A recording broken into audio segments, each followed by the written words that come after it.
हरि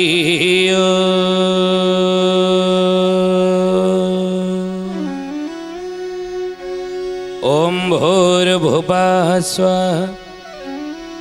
तत्सवितुर्वरेण्यं भर्गो देवस्य धीमहि धियो यो नः प्रचोदयात्। ध्यानामूलं गुरुर्मूर्ति पूजामूलं गुरुर्पदं मंत्रमूलं गुरुर्वाक्यं मोक्षमूलं गुरुर्कृपा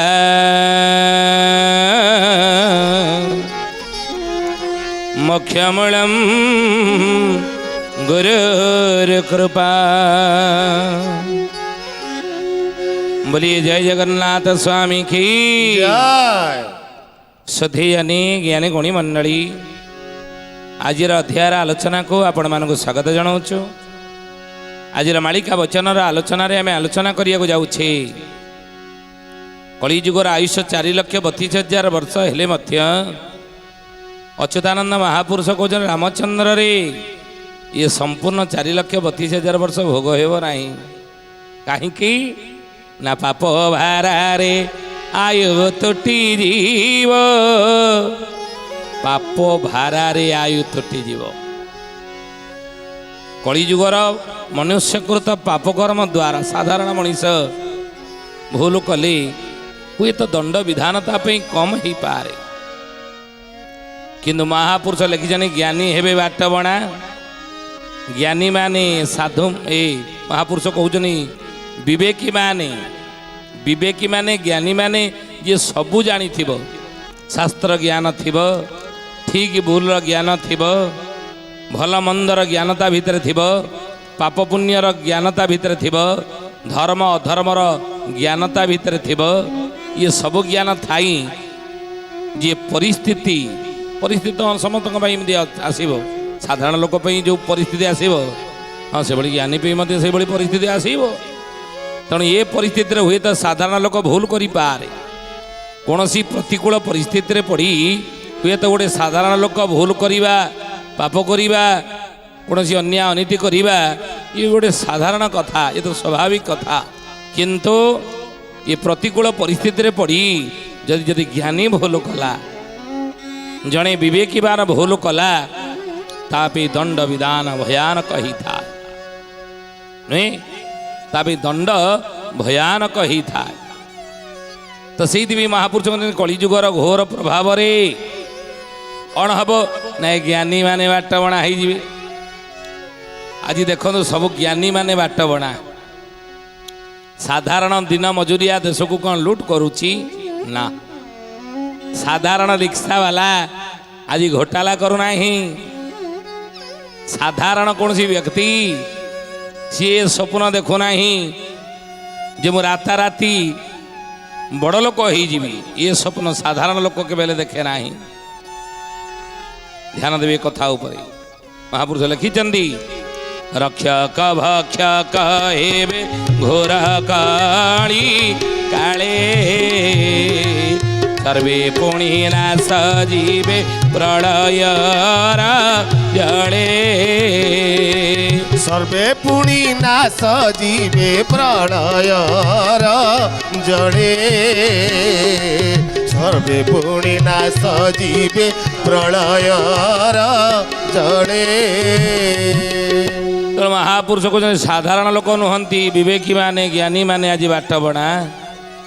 रक्षक भक्षक हेबे घोर कली काले महापुरुष लिखिछन मालिकारे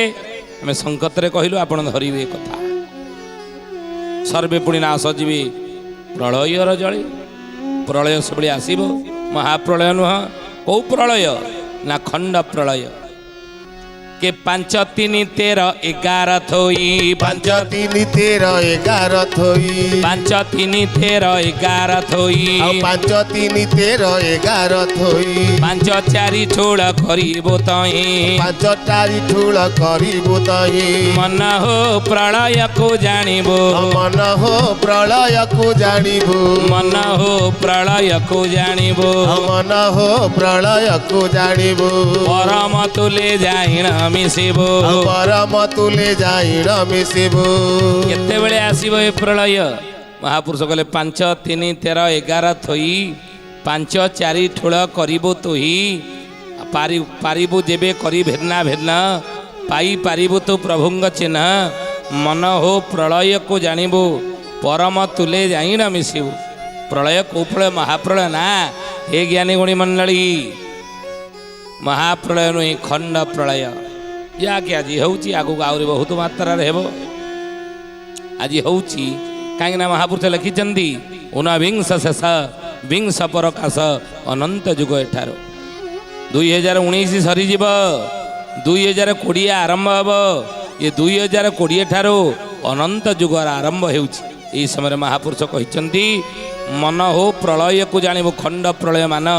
ଏ ସମୟରେ ଆପଣମାନେ ଦେଖିବେ ଅନେକ ଖଣ୍ଡ ପ୍ରଳୟ ତେଣୁ ହେ ସୁଧିଆନି ମହାପୁରୁଷ ସେଇ କଥା କହୁଛନ୍ତି ବାବୁରେ ଯେ ସେଇଭଳି ଯେଉଁମାନେ ଭୁଲ ଜାଣି ଶୁଣି କରୁଥିବେ ରକ୍ଷକ ଭକ୍ଷକ ହେବେ ଘୋର କଳି କାଳେ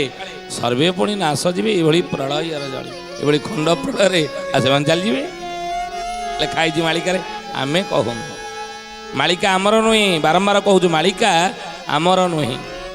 ମାଳିକା ହେଉଛି କାହାର ପଞ୍ଚସଖା ମାନେ ଲେଖିଛନ୍ତି ଅଚ୍ୟୁତ ଅନନ୍ତ ଯଶୋବନ୍ତ ଜଗନ୍ନାଥ ବଳରାମ କେବଳ ପଞ୍ଚସଖା ମାନେ ନୁହନ୍ତି ଆହୁରି ମଧ୍ୟ ସନ୍ଥ ମହାତ୍ମା ମାନେ ଲେଖିଛନ୍ତି ଯୋଗୀରାଜ ଅରବିନ୍ଦ ଭବିଷ୍ୟତବାଣୀ କରିଛନ୍ତି ତାହା ମାଳିକା ସନ୍ଥ ସୁରଦାସ ତାଙ୍କର ସୁସାଗରରେ ଭବିଷ୍ୟତବାଣୀ କରିଛନ୍ତି ସେ ମଧ୍ୟ ମାଳିକା ସାଲବେଗ ମଧ୍ୟ ସେ ଭବିଷ୍ୟତ କଥା କହିଛନ୍ତି ତାହା ମଧ୍ୟ ମାଳିକା ସାଲବେଗ ମାଳିକା ଦୀନକୃଷ୍ଣ ଦାସଙ୍କର ଉଲଟ ଚଉତିସା ସିଏ ମଧ୍ୟ ମାଳିକା କହିଛନ୍ତି ସନ୍ଥ ଭୀମ ଭୋଇଙ୍କର ପଦ୍ମକଳ୍ପ ସିଏ ମଧ୍ୟ ମାଳିକା ଆହୁରି ମଧ୍ୟ ଅଭିରାମ ଠାକୁରେ କରମଳାର ଠାକୁର ଅଭିରାମ ଠାକୁରେ ସିଏ ମଧ୍ୟ ଭବିଷ୍ୟତବାଣୀ କରିଛନ୍ତି ତାହା ମଧ୍ୟ ମାଳିକା କୋଇଲି ଶିକ୍ଷା କଳି ଭାଗବତ ସେ ରଚନା କରିଛନ୍ତି ତାହା ମଧ୍ୟ ମାଳିକା ସେଇଭଳି ଏଇଭଳି ଅନେକ ମାଳିକା ସନ୍ଥମାନେ ଲେଖିଛନ୍ତି ବିଶ୍ୱ ଭାତୃତ୍ୱ ଦିବ୍ୟାତ୍ମା ପରିଷଦ ଅଚ୍ୟୁତ ଗୁପ୍ତ ବ୍ରହ୍ମ ସଂଘ କ୍ଷିତି ଜ୍ୟୋତି ଆଶ୍ରମ ସ୍ୱର୍ଣ୍ଣକ୍ଷେତ୍ର ମାହାଙ୍ଗାର ଠାକୁରେ କେଶବ ଠାକୁରେ ସେ ମଧ୍ୟ ଭବିଷ୍ୟତବାଣୀ କରିଛନ୍ତି ଯେ କ'ଣ କ'ଣ ଆଗକୁ ସବୁ ଘଟଣାବଳୀ ଘଟିବାକୁ ଅଛି ଆସିକି ଲୀଳା ସମାପନ କରି ସ୍ୱଧାମକୁ ପ୍ରତ୍ୟାବର୍ତ୍ତନ କରିଛନ୍ତି କେଶବ ଠାକୁର ସେ ମଧ୍ୟ ଲେଖିଛନ୍ତି ଭବିଷ୍ୟତର କଥା ତାହା ମଧ୍ୟ ମାଳିକା ତେଣୁ ହେ ଜ୍ଞାନୀ ଗୁଣୀ ମଣ୍ଡଳୀ ମାଳିକା କେବଳ ପଞ୍ଚସଖା ମାନେ ଲେଖିଛନ୍ତି ଅନେକ ସନ୍ଥ ମହାତ୍ମା ମାନେ ଭବିଷ୍ୟତର କଥା ଯେଉଁମାନେ କହିଛନ୍ତି ତାହା ହିଁ ମାଳିକା ବୋଲି ମହାପୁରୁଷ ଅଚ୍ୟୁତାନନ୍ଦ ଜି କି ତେଣୁ ମହାପୁରୁଷ କହୁଛନ୍ତି ଯେ ମାଳିକା ଆମର ନୁହେଁ ଆମର ନୁହଁ ମହାପୁରୁଷ ମାନଙ୍କର ଆଉ ଅଚ୍ୟୁତାନନ୍ଦ କହୁଛନ୍ତି ମୋର ନୁହଁ ଏ କାର ନିରାକାର ବ୍ରହ୍ମ ଧ୍ୟାଇଣ ଗଣେ ଧୀନ ଅଚ୍ୟୁତ ଯୋଗ ବଳି ପ୍ରାପ୍ତ ହୁଇ ଗୁରୁ ଗୁପତ ତତ୍ଵ ଯୋଗ ବଳେ ପ୍ରାପ୍ତ ହୁଇ ଗୁରୁ ଗୁପତ ତତ୍ଵ ଯୋଗ ବଳେ ପ୍ରାପ୍ତ ହୁଇ ଗୁରୁ ଗୁପତ ତତ୍ଵ ଯୋଗ ବଳେ ପ୍ରାପ୍ତ ହୋଇ ଗୁରୁ ଗୁପ୍ତ ତତ୍ଵ ଏସବୁ ନିରାକାର ବ୍ରହ୍ମଙ୍କୁ ମୁଁ ଧ୍ୟାନ କରି ଯୋଗ ସାଧନା ମାର୍ଗରେ ମୁଁ ଥିଲାବେଳେ ସେହି ସମୟରେ ମୋତେ ଯାହା ନିରାକାର ପ୍ରଭୁ କୁହାଇଲେ ହେ ରାମଚନ୍ଦ୍ର ମୁଁ ତୁମ ଆଗରେ କହୁଛି ଆଉ ତୁମ ଦ୍ୱାରା ସଂସାର ଲୋକ ଶୁଣିବାର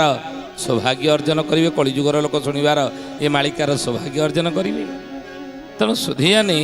ମହାପୁରୁଷ କହୁଛନ୍ତି ମହାପ୍ରଳୟ ହେବ ନାହିଁ ଖଣ୍ଡ ପ୍ରଳୟ ଆକାରରେ କେବଳ ଏଇ ଜ୍ଞାନୀମାନେ ବା ବିବେକୀମାନେ ଯେଉଁମାନେ ଜାଣି ଶୁଣି ଭୁଲ କରୁଥିବେ ସେଇମାନେ ହିଁ ଦଣ୍ଡ ପାଇବେ ପ୍ରଥମେ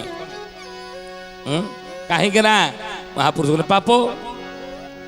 ପାପ ଇଏ ପାପ ଫଳରେ କଳିଯୁଗର ଏଭଳି ପାପ ଯଦି ହୁଏ ଜ୍ଞାନୀମାନେ ବିବେକୀମାନେ ଭଲ ଲୋକମାନେ ଯଦି ଭୁଲ ବାଟରେ ଯିବେ ସେଠାରୁ ପାପ ଆଉ କ'ଣ ଅଛି କହିଲେ ସେଇଥିପାଇଁ 64 ପଟଳ ଅଚ୍ୟୁତାନନ୍ଦ ମହାପୁରୁଷଙ୍କର 64 ପଟଳ 64 ପଟଳର ବିଂଶ ପଟଳ କହିଲେ 20 ପଟଳରେ ମହାପୁରୁଷ କହୁଛନ୍ତି ଯାହାକି ଭଗବାନ କୃଷ୍ଣ ଦ୍ୱାପର ଯୁଗରେ ଅର୍ଜୁନକୁ କହିଥିଲେ बोले अर्जुन बोइले आहे ब्रह्मांड गो साई अहिल कली संपूर्ण भोग हेबा नाही कहिल कली संपूर्ण भोग हेबा नाही कहिल कली संपूर्ण भोग हेबा नाही अर्जुन कहते हे गोसाई हे प्रभु हे नटशेखर द्वापर जुगर अर्जुन पचारुचंद कौन ना कहिल बोइले आहे ब्रह्मांड गोसाई आउ कहिल कली संपूर्ण भोग हेब नाही आपण कहउचंदी कली संपूर्ण भोग हेब नाही काहे कि प्रभु 4,32,000 वर्ष कली काहे कि भोग हेब नाही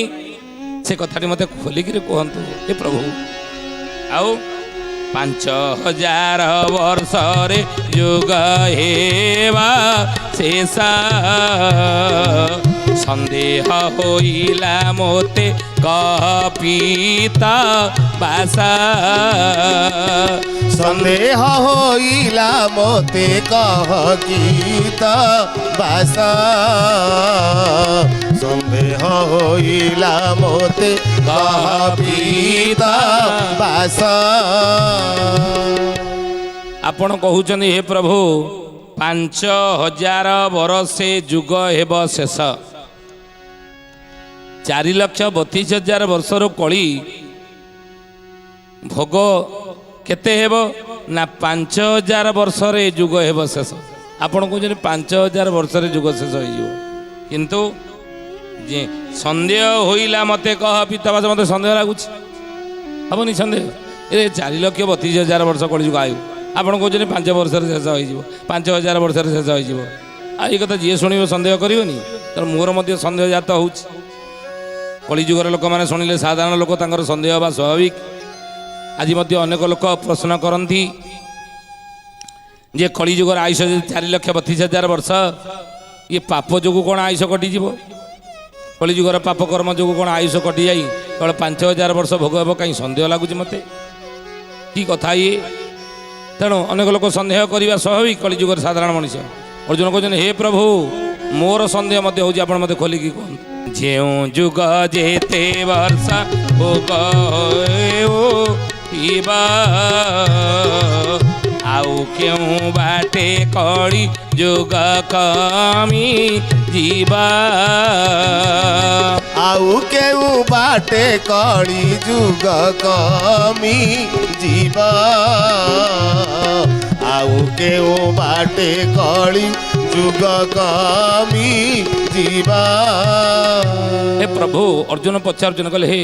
पितवास हे भगवान जो जुग जेते वर्ष से जुग तो सेते वर्ष भोग हब ना सेते वर्ष भोग हो ध्यान देवे हे ज्ञानी गुणी मंडली सुधी मालिका ये उल्टे देव कालीमा कलीर कालीमा को समस्त निकट में उपस्थापना करी यार निदान मध्य उद्धार पाइबार निदान बाट मध्य महापुरुष कहते मालिकारे तेणु मालिकारे से खोलिकी कहते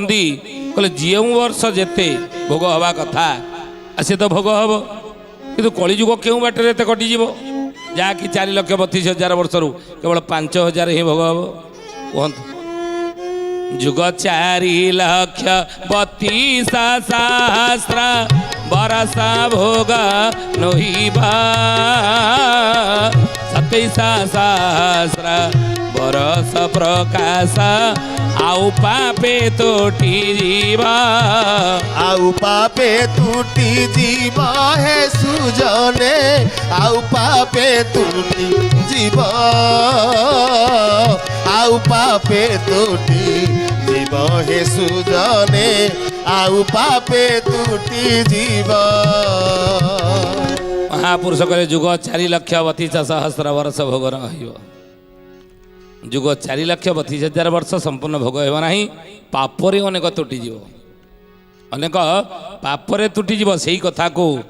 जहाँकि महापुरुष कहते से कथा को मध्य अच्युतानंद महापुरुष 64 पटलर 20 पटल कहते पापरे कली जुगर आयुष कटिब आउ शुणी बोलती श्री हरि शुण वीरा ମଣି କହିବି ସେ ତତ୍ତ୍ୱ ତୋ ଆଗରେ ଥା ଜାଣି କହିବି ସେ ତତ୍ତ୍ୱ ତୋ ଆଗରେ ଥାଅ ଜାଣି କହିବି ସେ ତତ୍ତ୍ୱ ତୋ ଆଗରେ ଥାଅ ଜାଣି बोलिए महापुरुष अच्युतानंद जी की ଜୟ। भगवान कहले हे वीरमणि हे अर्जुन से तत्व कथा मुझे तो कहबी आपण मैंने समझते जानवी ये तत्व कौन कहीं कलिजुगर आयुष 4,32,000 वर्ष क्षय जाई केवल 5,000 ही वर्ष भोग हेब कौन पाई भगवान कहते शुण कहीं भोग हेब ना पाप भारारे आयु तुटी जीव पाप भारारे आयु तुटी जीव पाप जोगु कौन जुगर आयुष कटे ज्ञानी गणिमंडली पाप जोगु कौन जुगर आयुष कटे कि हाँ कटे किमिति प्रमाण कौन अच्युतानंद महापुरुष मालिकार नामला तत्वबोधिनी ये तत्वबोधिनी लिखिले त्रेता जुगरे रावण बहुत कला 56 गंडा जुग को बरसे पाइला 56 गंडा जुग को बरसे पाइला 56 गंडा जुग को बरसे पाइला बोले त्रेतया जुगरे रावण बहुत तप कला ये 56 गंडा जुग को बरसे पाइला नुहे आम जाचे विसर्वा ऋषिंकर नैष्टिक ब्राह्मण पुत्र हूँ रावण अन्य ना तार हूँ दशानन 10टा शिर 10टा मुंड दशानन तेणु बहुत तपश्चर्या से कला ये बहुत तपश्चर्या करी ये कौन कला ना ब्रह्मांड ठारू वर पाई कि वर पाई रावण ना 56 गंडा जुग भोग करियो बोली ये रावण कुंभकर्ण की ना ये वैकुंठर द्वारपाल जय विजय वैकुंठर ये द्वारपाल थिले जय विजय जेतबळे सनक सनंदन सनत कुमार सनातन ब्रह्मांगरे 4 मानसपुत्र या को अभिशाप देइथिले मर्त्यमंडले जाइकी तुम्हें जन्म हुआ मर्त्यमंडल जन्म हम वैकुंठपुरे रहीज प्रहरी होना द्वारपाल से गर्व अहंकार तुम बहुत हो गला आ नईले आमको तुम बाट उगाड़ बाट आमको छाड़ दौन वैकुंठपुरी भितर जावाई हाँ ना प्रभुंर बा विश्राम बेल थिला से मना करते मो विश्राम बेले क्या छाड़बनी ना क्या छाड़बनी बोले क्या भितर कौन आम अच्छु समस्त भितर कौन आम ब्राह्मण वैष्णव साधु सत प्रभुंर दरबार सब खोला ही रहे ये सुधीयानी ज्ञानी गुणीमंडली ध्यान देवे कथा उपरी अनेक कहती मुझे विश्राम नौ तो खाई सारा पर 3टा ରୁ 4टा गोटे विश्राम नी कबाड़ फबाड़ देदेवी जी साधु सत आसो कि अतिथि आसो आ द्वार खोला हुए ना भूल कथा साधु सत महात्मा ब्राह्मण वैष्णव अतिथि एमानक कौन निर्दिष्ट समय न था बुझे आप समय देखिए ना नहीं भेट साक्षात कर समय नुहे वर्तमान समय अतिथि सत्कार कर समय नुहे क्या घर डाकबार ये उपयुक्त समय नुह ये विश्राम बेला ना साधारण लोक मान कथा अलगा किंतु ये साधु सन्त वैष्णव अतिथि एमान 24 घंटा आम द्वारा खोला रहा दरकार तेणु हे सुधीयानी ब्रह्मांकर ये 4 मानसपुत्र अभिशाप देले अहंकार अभिमान हो जाइए मर्त्यमंडल जन्म हम भगवान निकट में गुहारी कले कहले प्रभु अभिशाप देइछन करिबु कौन ना ब्राह्मण अभिशाप निश्चित फलिब ब्रह्मवाक्य अटल वाक्य तक कहीं टाड़ी पारे ना ना ताले प्रभु आपण सेवार कौन वंचित आम करेंगे आपण आज कौन आपण सेवार आम वंचित रहबू प्रभु कौन करवा भगवान कहले व्यस्त हुआनी मर्त्यमंडल जीव जन्म हम मो सेवार वंचित तो किसी समय हम किसी दिन किसी वर्ष किसी जुग हम कि पुनर्बार मोर सान्निध्य तुम्हें पाइब ନା ପ୍ରଭୁ ତାହେଲେ କୁହନ୍ତୁ ମର୍ତ୍ତ୍ୟମଣ୍ଡଳରେ ଜନ୍ମ ହେବୁ ଇଏ ଧାର୍ଯ୍ୟ ନା ହଁ ଜନ୍ମ ହେବ କିନ୍ତୁ ପ୍ରଭୁ ଶୀଘ୍ର କେମିତି ଫେରିବୁ ନା ଶୀଘ୍ର କ'ଣ ଯଦି ମୋର ଭକ୍ତ ହେଇକି ଜନ୍ମ ହେବ ମୋର ନାମ ଭଜନ କରିବ ମୋର ନାମ ଗୁଣାନୁକୀର୍ତ୍ତନ କରିବ ମୋର ନାମ ନେଉଥିବ ମୋତେ ଧ୍ୟାନ କରୁଥିବ ତାହେଲେ ତମକୁ 7 ଜନ୍ମ ଲାଗିବ ମୁକ୍ତି ପାଇ ଉଦ୍ଧାର ପାଇ ପୁଣି ବୈକୁଣ୍ଠକୁ ଆସିକି ତମ ସେବାରେ ନିଯୋଗ ହେବା ପାଇଁ ନିୟୋଜିତ ହେବା ପାଇଁ ନା ପ୍ରଭୁ ଏ 7 ଜନ୍ମ ପର୍ଯ୍ୟନ୍ତ ଅପେକ୍ଷା କରିବୁ ହଁ ନା ହଁ ଭକ୍ତ ହେଇକି ଜନ୍ମ ହେବ ନା ଆଉ ସଟକଟିଆ ବାଟ ନାହିଁ କେମିତି ଶୀଘ୍ର ପଡ଼ି ଆସିବୁ ଆପଣଙ୍କ ପାଖକୁ କହୁନାହାନ୍ତି ନା ଆଉ ଗୋଟେ ସଟକଟିଆ ବାଟ ଅଛି ନା କ'ଣ ନା ଯଦି ଶତ୍ରୁ ହେଇକି ମୋର ଜନ୍ମ ହେବ ନା ତାହେଲେ 3 ଜନ୍ମରେ ଉଦ୍ଧାର କରିଦେବି ଭକ୍ତ ହେଇକି ଜନ୍ମ ହେଲେ 7 ଜନ୍ମରେ ଉଦ୍ଧାର ପାଇବ ବ୍ରାହ୍ମଣ ଅଭିଶାପରୁ କିନ୍ତୁ ଯଦି ଶତ୍ରୁ ହେଇକି ଜନ୍ମ ହେବ 3 ଜନ୍ମରେ ଉଦ୍ଧାର ପାଇବ ସେ ବ୍ରାହ୍ମଣ ଅଭିଶାପରୁ ନା ପ୍ରଭୁ ବରଂ ଆପଣଙ୍କ ଶତ୍ରୁ ହେଇକି ଜନ୍ମ ହେଉ କିନ୍ତୁ ଶୀଘ୍ର କେମିତି ବୈକୁଣ୍ଠକୁ ଫେରିବୁ ସେ ବାଟ ଆମକୁ କୁହନ୍ତୁ ଭଗବାନ କହିଲେ ଠିକ୍ ଅଛି ଆମ ଶତ୍ରୁ ହେଇକି ଜନ୍ମ ହେବ ହିରଣ୍ୟକଶ୍ୟପ ହିରଣାକ୍ଷ ପ୍ରଥମ ଜନ୍ମ ଦ୍ୱିତୀୟ ଜନ୍ମ ରାବଣ କୁମ୍ଭକର୍ଣ୍ଣ ତୃତୀୟ ଜନ୍ମ ହେଲା ଦ୍ୱାପର ଯୁଗରେ କଂସ ଏବଂ ତେଣୁ ଏଇଭଳି ମହାପୁରୁଷ କହୁଛନ୍ତି 3 ଜନ୍ମରେ ଉଦ୍ଧାର ପାଇଥିଲେ 3 ଜନ୍ମରେ ଉଦ୍ଧାର ପାଇଥିଲେ ମହାପୁରୁଷ ସେଇଥିପାଇଁ କହିଲେ ସେଇ ରାବଣ ତ୍ରେତା ଯେ ବୈକୁଣ୍ଠରେ ଯେ ଦ୍ୱାରପାଳ ଥିଲେ ଜୟ ବିଜୟ ରାବଣ କୁମ୍ଭକର୍ଣ୍ଣ ତ୍ରେତା ଯୁଗରେ ଜନ୍ମ ହେଇଥିଲେ କିନ୍ତୁ ବହୁତ ତପସ୍ୟା କରି ବ୍ରହ୍ମାଙ୍କୁ ସନ୍ତୁଷ୍ଟ କରି ବ୍ରହ୍ମାଙ୍କ ଠାରୁ ରାବଣ ବର ପାଇଲା କି ବର ନା 56 ଗଣ୍ଡା ଯୁଗ ତୁ ଭୋଗ କରିବୁ ରେ ବାପା ଗଣ୍ଡାଏ ଯୁଗ କହିଲେ ସତ୍ୟ ତ୍ରେତୟା ଦ୍ୱାପର କଳି 4ଟା ଯୁଗ କିନ୍ତୁ ଏଇଭଳି 56 ଗଣ୍ଡା ଯୁଗ ହେ ରାବଣ ତୁ ଭୋଗ କରିବୁ ବ୍ରହ୍ମା ବର ଦେଲେ କିନ୍ତୁ ଭୋଗ କରିପାରିଲା ରାବଣ ଭୋଗ କରିପାରିଲା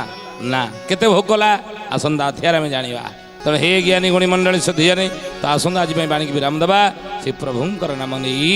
ଜଗନ୍ନାଥ ଜଗନ୍ନାଥ ଜଗନ୍ନାଥ ପାହି ମାମ୍ ଜଗନ୍ନାଥ ଜଗନ୍ନାଥ ଜଗନ୍ନାଥ ରକ୍ଷମା ଜଗନ୍ନାଥ ଜଗନ୍ନାଥ ଜଗନ୍ନାଥ ପାହି ମାମ୍ ଜଗନ୍ନାଥ ଜଗନ୍ନାଥ ଜଗନ୍ନାଥ ରକ୍ଷମା ମହାବାହୁ ମହାବାହୁ ମହାବାହୁ ପାହି ମାମ୍ ମହାବାହୁ ମହାବାହୁ ମହାବାହୁ ରକ୍ଷମା ମହାବାହୁ ମହାବାହୁ ମହାବାହୁ ପାହି ମାମ୍ ମହାବାହୁ ମହାବାହୁ ମହାବାହୁ ରକ୍ଷମା ଓಂ ନମୋ ଭଗବତେ ବାସୁଦେବାୟ ଓಂ ନମୋ ଭଗବତେ ପୁରୁଷୋତ୍ତମାୟ ଓಂ ନମୋ ଭଗବତେ ବାସୁଦେବାୟ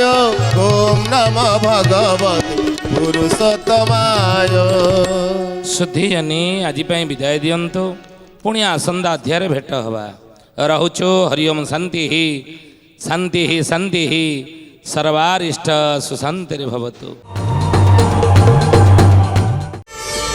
ପ୍ରାର୍ଥନା ଆମ ଆନନ୍ଦର ଉତ୍ସ।